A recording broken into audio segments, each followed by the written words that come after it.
శ్రీమాత్రే నమః. మన సనాతన ధర్మాల్లో పురాణాల్లో వచ్చే ప్రతి కథ వెనుక ఒక అద్భుతమైన రహస్యం అన్నది ఉంటుంది. మనస్తత్వ శాస్త్రం దాగి ఉంటుంది. బయట జరుగుతున్నట్టు కనపడుతున్న ఈ రాక్షస వధలు ఇలాంటి ఘట్టాలన్నీ కూడా నిజానికి మనలోనే ప్రతిరోజు జరిగే మానసిక సంఘర్షణలే. శ్రీ లలితా మహాత్మ్యంలో అమ్మవారు అసలు శ్రీ లలితాదేవిగా ఎందుకు ఆవిర్భవించవలసి వచ్చినది అని చెప్పే ఒక ఘట్టంలో ఒక గొప్ప విచిత్రమైన కథ ఒకటి చెప్తూ ఉంటారు. ఆ కథే భండాసుర ఘట్టం.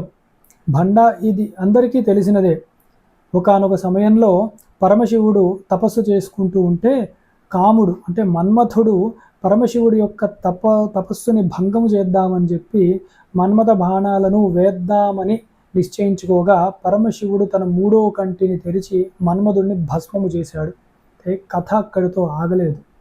ఆ భస్మము నుండి, ఆ బూడిద నుండి పుట్టినవాడే భండాసురుడు. ఏమి చెప్తున్నారు ఈ ఘట్టంలో, ఏమి అర్థం చేసుకోవాలి ఈ ఘట్టంలో అన్నది మనము చూద్దాం. మనకి ఇక్కడ ఏం చెప్తున్నారు ఈ కథలో, దీనిలో తెలుసుకునే నీతి ఏమిటి అంటే, మనలో కూడా కామము కనుక కలిగితే, ఏదైనా కోరిక కలిగితే ఒక మనిషి మీదో, ఒక వ్యక్తి మీదో, ఒక పదార్థం మీదో, ఒక ఆలోచన విధంగానో ఏదైనా కోరికలు వస్తూ ఉంటే దాన్ని బలవంతాన అణిచివేస్తే అది ఇలాగే కాముడు భస్మమైనట్టు అవుతాడు. కానీ తర్వాత కాలంలో రాను రాను ఏమవుతుంది అంటే అది భండాసురుడి వలె రూపాంతరాన్ని చెందుతూ ఉంటుంది. ఏమిటా భండాసురుడు? భండ అన్న శబ్దానికి సంస్కృతంలో అర్థము మొండితనము. బండతనము అని తెలుగులో కూడా అంటాం కదా, వీడు బండగా ఉన్నాడు అంటే మొండిగా ఉన్నాడు, చెప్పింది అర్థం కావట్లేదు. ఇది ఒక అజ్ఞానాన్ని సూచించే ఒక లక్షణము. మనలో ఉన్న అజ్ఞానము, మొండితనము, జడత్వాన్నే సూచించేది భండాసురుడు. వాడి యొక్క వధ ఎలా జరగాలి, వధ జరిగితేనే సమూలముగా మనము కోరికలను జయించినట్లు అవుతుంది. ఆ ఘట్టమే భండాసుర వధ అని చెప్పబడుతూ ఉన్నది. భండాసుర సామ్రాజ్యము మన మనస్సుని పాలించే ఒక అంధకారము. ఈ భండాసురుడు పుట్టడమే మహాశక్తివంతుడుగా పుట్టాడు. వీడు అమోఘమైన తపస్సు చేశాడు. భండాసురుడు చేసి బ్రహ్మగారి దగ్గరకు వెళ్ళి ఒక విచిత్రమైన కోరికని కోరుకున్నాడు. నా శత్రువు యొక్క బలంలో సగభాగము నాకు రావాలి, అట్లాగే నన్ను ఎదిరించే ఒక శక్తి అప్పటి వరకు సృష్టిలో ఎక్కడా ఉండకూడదు అని ఒక గొప్ప కోరిక అడిగాడు. ఎప్పటిలాగే బ్రహ్మగారు కూడా తథాస్తు అని అన్నారు. వరం రాగానే భండాసురుడు ఏం చేశాడు అంటే అందరినీ ఇబ్బంది పెట్టాలి, ముఖ్యంగా దేవతలను ఇబ్బంది పెట్టాలి అని చెప్పి బయలుదేరాడు భండాసురుడు. ముల్లోకాలను తన ఆధీనంలో ఉంచుకోవాలని ప్రయత్నించి అందరినీ కూడా ఇబ్బంది పెట్టసాగాడు భండాసురుడు.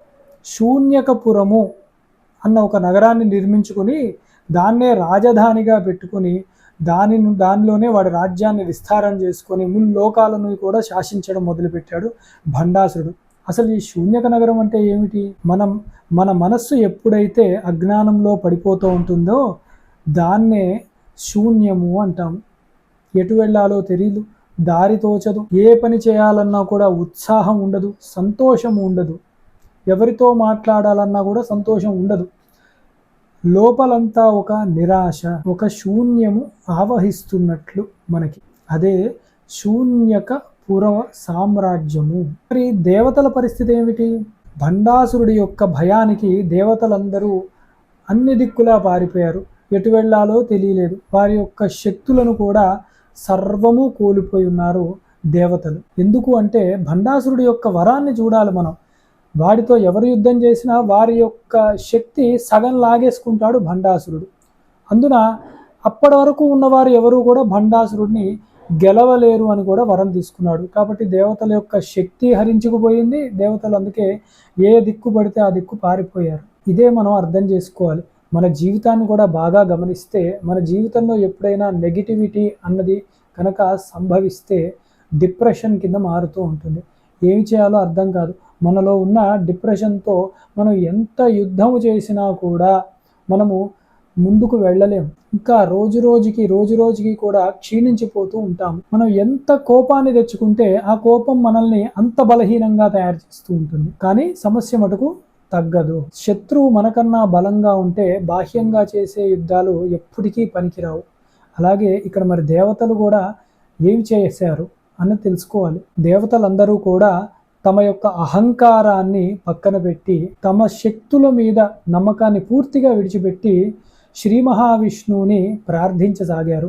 శ్రీ మహావిష్ణువు యొక్క సలహా మేరకు ఒక అద్భుతమైన, ఎన్నడూ లేని ఒక అద్భుతమైన గొప్ప యజ్ఞాన్ని తలపెట్టారు దేవతలు. దానినే మహాభైరవి యజ్ఞము అంటారు. లలితాదేవి యొక్క అవతారము, దైవ సంకల్పము. దేవతలు ఆ యజ్ఞాన్ని చేసి ఆ శక్తిని ఆరాధిస్తూ తమని తామే ఆ యజ్ఞంలో అర్పణ చేసుకుంటూ ఉన్నారు.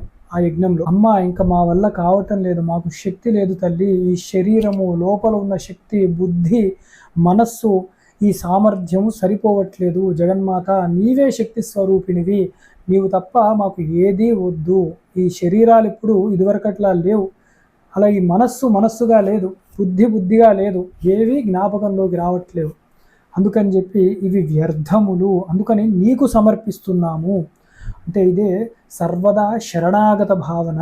సర్వము సమర్పించుకుంటున్నారు ఆ దేవతలు. అందుకే ఈ తీవ్రమైన శరణాగతి చేసి దేవతలు తమను తామే సమర్పించుకోగా ఒక గొప్ప చిదగ్ని రగిలింది. అంటే చిత్ స్వరూపము, చైతన్య స్వరూపమే జగన్మాత. ఆ చైతన్య స్వరూపమే చిద్ అగ్నిగుండము. ఆ చిద్ అగ్నిగుండం నుండి కోటి సూర్యుల యొక్క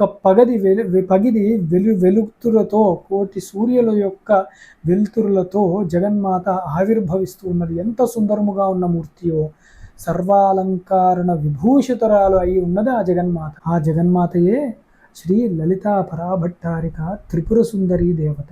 ఆమె రూపము ఎంతో సాత్వికముగా ఉన్నది, ఆమె లీలలు అద్భుతమైనవి. కానీ ఆ కోమలత్వంలోనే సృష్టిని నడిపించే యొక్క శక్తి దాగి ఉన్నది. అమ్మవారు రాగానే దేవతలకు ధైర్యం వచ్చింది. ఆమె యొక్క మహాసైన్యాన్ని తయారు చేసింది. లలితా పరమేశ్వరి సైన్యం అది. అందులో ఇద్దరు అతి ముఖ్యమైన వారు ఉన్నారు ఆ సైన్యంలో. మంత్రిని రాజశ్యామలాదేవి, ఈవిడ అమ్మవారి యొక్క బుద్ధి శక్తి, ఆలోచన విధానం. రెండవ వారు దండనాథ వారాహీదేవి. ఈ అమ్మవారు సంకల్పశక్తి, క్రియాశక్తి స్వరూపిణి. అంటే జగన్మాత లలితాదేవి, శ్యామలాదేవి ఒకవైపు, మహావారాహిదేవి ఒకవైపు. ఈ ముగ్గురి యొక్క కలయికనే అద్భుతమైన శక్తి. ఈ యొక్క విషయమే మన జీవితంలో కూడా ఈ యొక్క కలయికనే మన జీవితంలో కూడా నిరంతరము సాగే ఒక గొప్ప విషయం. ఏమిటి అంటే ఇచ్ఛాశక్తి, జ్ఞానశక్తి, క్రియాశక్తి స్వరూపం. అదే మన మనసులో కూడా నిరంతరం జరుగుతూ ఉంటుంది. మన మనసులో కూడా భండాసురుడు అనే అజ్ఞానము తొలగాలి అంటే మొట్టమొదట ఏమి జరగాలి అంటే అహంకారము విడవాలి. మనము దేహాత్మ భ్రాంతి విడవాలి. అదే సర్వము సమర్పించుకోవడం జగన్మాతకు. అప్పుడు లలితాదేవి యొక్క ఆవిర్భావం జరుగుతుంది. అప్పుడే ఆనందం వస్తుంది, ధైర్యం వస్తుంది మనకి. ఆ తర్వాత రాజశ్యామల యొక్క అనుగ్రహంతో సద్బుద్ధి వికసిస్తుంది. అలాగే చివరగా మహావారాహి అమ్మవారి యొక్క అనుగ్రహంతో మనస్సంకల్పము వికసిస్తుంది. ఆ యొక్క శక్తితోనే, ఈ ముగ్గురి యొక్క కలయిక యొక్క శక్తితోనే శత్రువుల్ని చీల్చి చెండాడే యొక్క ధైర్యము మనకి వస్తూ ఉంటుంది. తర్వాత మనము ఎలాగూ ఈ యొక్క గొప్ప యుద్ధ రహస్యం ఎలా జరిగింది అన్న అద్భుతాన్ని ఎలాగూ చూస్తాం మనం. నేటి సందేశము శరణాగతి సూత్రము. ఈ రెండవ భాగంలో మనం ఏం నేర్చుకుంటున్నాము? ఈ రెండవ భాగంలో పరమార్థం ఏమిటి? మన జీవితంలో మనల్ని ఇబ్బంది పెట్టే ఆలోచనలు, అనేకమైన నెగిటివిటీ, అలాగే డిప్రెషన్స్, ఇలాంటివన్నీ చాలా నడుస్తూనే ఉంటాయి. వాటితో ప్రతిరోజు ప్రతి క్షణము మనము పోరాడుతూ ఉంటాము. నేను మారాలి అని ఎప్పుడు గుర్తుపెట్టుకుంటూ ఉంటాము.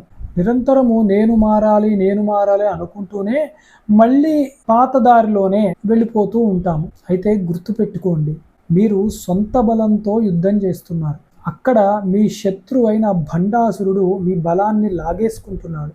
ఇకనైనా ఆ సొంత అన్న అహంకారాన్ని పక్కన పెట్టండి. ఆ దేవతలు ఎలాగైతే అమ్మవారి శరణాగతిని పొందారో మనము కూడా జగన్మాత యొక్క శరణాగతినే పొందాలి. ఎలాగ ప్రార్థించాలి అంటే, అమ్మ జగన్మాత, మాలో ఉన్న ఈ మొండితనాన్ని, జడత్వాన్ని మేము మార్చుకోలేకపోతున్నాం తల్లి, నీవే చక్కటి సన్మార్గంలోకి తీసుకువెళ్ళాలి, మా యొక్క కష్టాల నుండి మమ్మల్ని కడతీర్చాలి, మమ్మల్ని నీవే నడిపించాలి తల్లి అని చెప్పి అమ్మవారిని ప్రార్థించాలి, శరణాగతి చెయ్యాలి.